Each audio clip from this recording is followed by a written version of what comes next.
Okay. Cyclic electron transport and phosphorylation గురించి మనం discuss చేస్తే, ఆల్రెడీ మనం చెప్పుకోవడం జరిగింది. Electron transport and phosphorylation is divided into 2 types, 2 categories. The first one cyclic electron transport and phosphorylation, and second one non cyclic electron transport and phosphorylation. అయితే first of all మనం దేని గురించి discuss చేస్తున్నాము అంటే cyclic electron transport and phosphorylation. So, first of all cyclic electron transport అంటే ఏంటి? Phosphorylation అంటే ఏంటో చూద్దాం. First of all cyclic electron transport. That means దాని అర్థం ఏంటంటే ఎలక్ట్రాన్స్ అనేవి ట్రాన్స్‌పోర్ట్ అవుతాయి. ఎక్కడ స్టార్ట్ అవుతాయి? ఇందులో సైక్లిక్ ఎలక్ట్రాన్ ట్రాన్స్‌పోర్ట్‌లో కంప్లీట్‌గా కూడాను ఫోటోసింథసిస్‌లో 2 సిస్టమ్స్ అనేవి ఉంటాయి. అది ఆల్రెడీ మనకు తెలిసిన విషయమే డిస్కస్ చేసుకున్నాము. అవేంటంటే పిఎస్-1 అండ్ పిఎస్-2. అయితే ఈ సైక్లిక్ ఎలక్ట్రాన్ ట్రాన్స్‌పోర్ట్ అనే సిస్టమ్‌లో కేవలము పిఎస్-1 మాత్రమే ఇన్వాల్వ్ అవుతుంది. సో, ఈ పిఎస్-1 అనేటువంటి ఒక సిస్టమ్ మాత్రమే ఇందులో ఇన్వాల్వ్ అవుతుంది. ఈ యొక్క సైక్లిక్ ఎలక్ట్రాన్ ట్రాన్స్‌పోర్ట్‌లో ఈ పిఎస్-1 అనేటువంటి ఆ యొక్క ఫోటో సిస్టమ్ ఏదైతే ఉన్నదో, ఆ ఫోటో సిస్టమ్‌లో మనకు క్లోరోఫిల్ ఏ అనేటువంటిది రియాక్షన్ సెంటర్‌గా పరిగణించబడుతుంది. In the PS one photo system have reaction centre is chlorophyll A. ఓకేనా? ఇక్కడి నుంచి ఈ క్లోరోఫిల్ ఏ అనేటువంటి ఆ రియాక్షన్ సెంటర్ నుంచి ఎలక్ట్రాన్స్ అనేటువంటివి start electron starts from the reaction center chlorophyll A, and its electrons are moves various electron transporters. These are pyridoxine, plastoquinone, and cytochrome B6F complex, and plastocyanin. So finally, electrons are moves at the chlorophyll A reaction center. So, electrons అనేవి chlorophyll A అనేటువంటి reaction centre నుంచి చలించటం అనేది ప్రారంభమై అనేకమైనటువంటి electron వాహకాల గుండా చలించుకుంటూ మరలా తిరిగి ఈ యొక్క పిఎస్-1 యొక్క రియాక్షన్ సెంటర్ అయినటువంటి క్లోరోఫిల్ ఏ వద్దకు రావటం జరుగుతుంది. ఇటువంటి ఎలక్ట్రాన్ యొక్క చలనాన్నే చక్రీయ ఎలక్ట్రాన్ రవాణా లేదా సైక్లిక్ ఎలక్ట్రాన్ ట్రాన్స్‌పోర్ట్ సిస్టమ్ అని పిలుస్తాం. అంటే ఎలక్ట్రాన్ అనేది చలించటము, ట్రాన్స్‌పోర్ట్ అవ్వటం అనేది ఎక్కడ ప్రారంభమయ్యిందో మరలా అక్కడికి ఎలక్ట్రాన్స్ అనేటువంటిది వచ్చేటువంటి ఆ రవాణాను సైక్లిక్ ఎలక్ట్రాన్ ట్రాన్స్‌పోర్ట్ అని పిలుస్తూ ఉన్నాము. అయితే ఎలక్ట్రాన్స్ అనేవి ఎక్కడి నుంచి రియాక్షన్ సెంటర్ నుంచి ఏ విధంగా వెళ్తాయి? ఎటువంటి ఎలక్ట్రాన్ ట్రాన్స్‌పోర్ట్స్ అనేవి ఆ ఎలక్ట్రాన్స్‌ను ట్రాన్స్‌పోర్ట్ చేస్తాయి అనే విషయాన్ని ఒకసారి మనం పరిశీలించితే, ఫస్ట్ ఆఫ్ ఆల్ ఈ యొక్క సైక్లిక్ ఎలక్ట్రాన్ ట్రాన్స్‌పోర్ట్ అనేది ఈ జరగటంలో మనకి ఇన్వాల్వ్ అయ్యేటువంటి ఫోటో సిస్టమ్ ఏదని చెప్పుకున్నామో మనము పిఎస్-1 ఫోటో సిస్టమ్ మాత్రమే ఇందులో ఇన్వాల్వ్ అవుతుందని చెప్పుకున్నాం. అవునా? అయితే ఈ పిఎస్-1 అనేటువంటి ఒక ఫోటో సిస్టమ్ ఏదైతే ఉన్నాదో దీంట్లో మనకు రియాక్షన్ సెంటర్‌గా దేన్ని పరిగణిస్తున్నాము అంటే క్లోరోఫిల్ ఏ. అయితే ఈ క్లోరోఫిల్ ఏ అనేది రియాక్షన్ సెంటర్‌గా ఉంటుంది. దాని చుట్టూ కూడా అనేకమైనటువంటి యాక్సెసరీ పిగ్మెంట్స్ అనేవి ఉంటాయి. సో, ఈ యాక్సెసరీ పిగ్మెంట్స్ అనేవి ఏం చేస్తాయంటే సన్ నుంచి ఈ సోలార్ లేదా సన్‌లైట్‌ను అవి ట్రాప్ చేస్తాయి. సో, ఈ accessory pigments are observe the solar energy. It is also called photons. So, ఈ accessory pigments are collected or trap the light energy లేదా solar energy or photons. So, finally ఈ solar energy or photons are moves into the reaction centre chlorophyll A. Once again మనం ఏం చెప్పుకుంటున్నాము అంటే sun నుంచి వచ్చినటువంటి ఆ యొక్క సన్‌లైట్‌ని ఎవరు శోషిస్తున్నారు, ఎవరు తీసుకుంటున్నారు అంటే రియాక్షన్ సెంటర్ అయినటువంటి చర్యా కేంద్రమైనటువంటి క్లోరోఫిల్ ఏ చుట్టూ ఉన్నటువంటి అనేకమైనటువంటి వర్ణద్రవ్యాలు ఉంటాయి. వాటిని యాక్సెసరీ పిగ్మెంట్స్ అంటాము.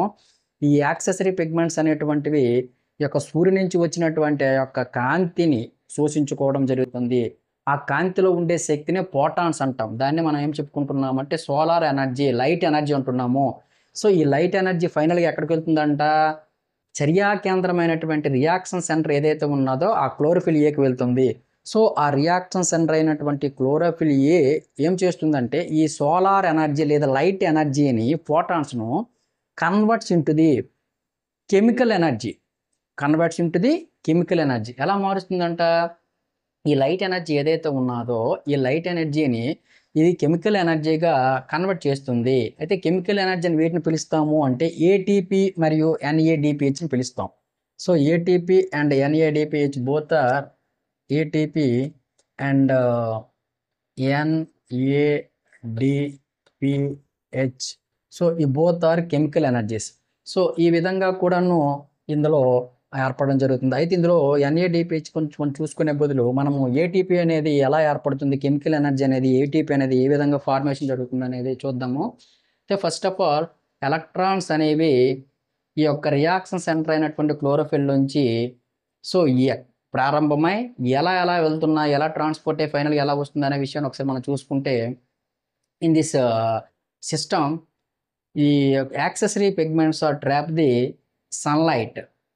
సో మనం ఒకసారి above 680 nanometers wavelength of solar energy collects అంటే 680 నానోమీటర్ల కన్నా ఎక్కువ తరంగ దైర్ఘ్యం కలిగినటువంటి కాంతిని ఈ యాక్సెసరీ పిగ్మెంట్స్ అనేటువంటివి శోషించుకొని అందులో ఉన్నటువంటి కాంతి శక్తిని చర్యా కేంద్రమైనటువంటి క్లోరోఫిల్కి అందించడం జరుగుతుంది. Once again accessory pigments are trap the wavelength above 680 nanometers wavelength they absorb and trap and gives the reaction center chlorophyll A. Then chlorophyll A activate and loss of 2 electrons.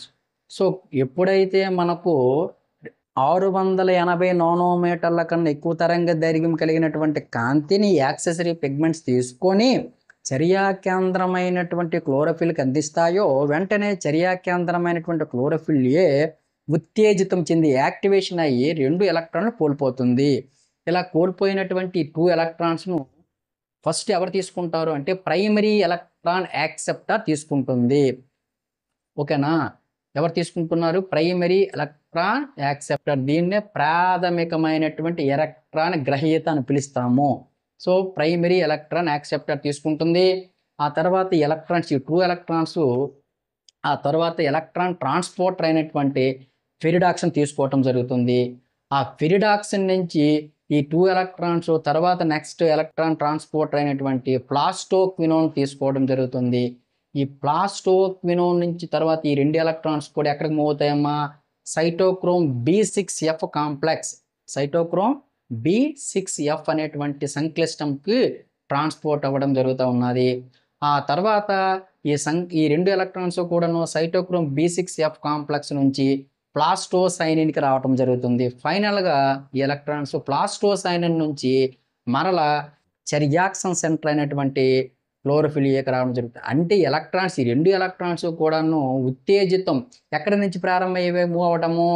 చర్యా కేంద్రమైనటువంటి chlorophyll ఏ వద్ద నుంచి ప్రారంభమయ్యాయి. ఎందుకు అంటే ఇక్కడ above 680 nanometre wave length దగ్గర ఇవి activation అయ్యి 2 ఎలక్ట్రాన్స్ను chlorophyll ఏ కోల్పోతుంది. అలా కోల్పోయిన 2 ఎలక్ట్రాన్స్ కూడాను మనకు వేరియస్ అంటే వేరువేరుగా ఉన్నటువంటి ఎలక్ట్రాన్ ట్రాన్స్పోర్టర్ ద్వారా మూవ్ అవుతూ ఫైనల్గా మళ్ళీ ఎక్కడికి రావడం జరిగింది? రియాక్షన్ సెంటర్ అయినటువంటి క్లోరోఫిల్ ఏ వద్దకు రావడం ఉంది. సో ఈ విధమైనటువంటి ఎలక్ట్రాన్ ట్రాన్స్పోర్ట్ని ఏమని పిలుస్తామంటే సైక్లిక్ ఎలక్ట్రాన్ ట్రాన్స్పోర్ట్ అంటాం. అయితే ఈ విధంగా ఎలక్ట్రాన్స్ అనేది క్లోరోఫిల్ ఏ నుంచి మూవ్ అవ్వడం ప్రారంభమై ఫస్ట్ ప్రైమరీ ఎలక్ట్రాన్ ట్రాన్స్పోర్ట్ ప్రాథమికమైన ఎలక్ట్రాన్ గ్రహీత వద్దకు వెళ్ళి అక్కడ నుంచి తర్వాత పెరిడాక్షన్ వద్దకు వెళ్ళి ఆ పెరిడాక్షన్ నుంచి ప్లాస్టోక్వినోన్, ఆ ప్లాస్టోక్వినోన్ నుంచి సైటోక్రోమ్ B6F కాంప్లెక్స్, ఆ తర్వాత అక్కడి నుంచి ప్లాస్టోసైనిన్, ఫైనల్గా ప్లాస్టోసైనిన్ నుంచి అని రియాక్షన్ సెంటర్ వద్దకు రావడం జరిగింది. సో ఈ విధంగా ఎలక్ట్రాన్ ట్రాన్స్పోర్ట్ జరిగేటప్పుడే మనకి ఏటీపీ సింథసిస్ కూడా జరుగుతూ ఉన్నది. మీరు పర్టికులర్ గమనించినప్పుడు 2 ప్లేసెస్లో ఏటీపీ సింథసిస్ జరుగుతూ ఉన్నది. ఎక్కడంటే బిట్వీన్ ఫెరిడాక్సిన్ నుంచి ప్లాస్టోక్వినోన్కి వచ్చేటప్పుడు 2 ఎలక్ట్రాన్స్ మూవ్ అయ్యేటప్పుడు ఏడిపి అనేది ఇనార్గానిక్ ఫాస్ఫేట్తో కలిసి ఒక ఫాస్ఫేట్ని ఏర్పరిచింది. So phosphorylation means ATP synthesis. So ATP తయారయ్యేటువంటి పద్ధతినే ఫాస్ఫరైలేషన్ అంటున్నాము. సో ఏటీపీ ఎలా తయారవుతా ఉన్నది అంటే మన ADP combines with the inorganic phosphate. ఒక ఏడీపీ అంట ఎనార్గానిక్ ఫాస్ఫేట్తో కలిసి టు ఫార్మ్ ది ఏటీపీ. ఏటీపీని ఏర్పరిచినట్లయితే దాన్నే ఫాస్ఫరైలేషన్ అని పిలుస్తాము.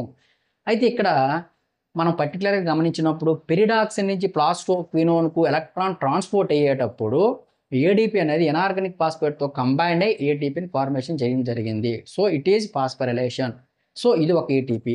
అనదర్ ఏటీపీ ఎక్కడ ఏర్పడిందమ్మా అయితే సైటోక్రోమ్ B6F కాంప్లెక్స్ ఏదైతే ఉన్నదో, సైటోక్రోమ్ B6F సంక్లిష్టం ఏదైతే ఉన్నదో అక్కడ నుంచి ఎలక్ట్రాన్స్ ప్లాస్టోసైనిన్కి ట్రాన్స్పోర్ట్ అయ్యేటప్పుడు చూడండి ఇక్కడ B6F కాంప్లెక్స్ నుంచి ప్లాస్టోసైనిన్కి 2 ఎలక్ట్రాన్ ట్రాన్స్పోర్ట్ అయ్యేటప్పుడు కూడా ఏడీపీతో ఎనార్గానిక్ ఫాస్ఫేట్ కంబైన్ అయ్యి ఏటీపీ సింథసిస్ చేయడం జరిగింది.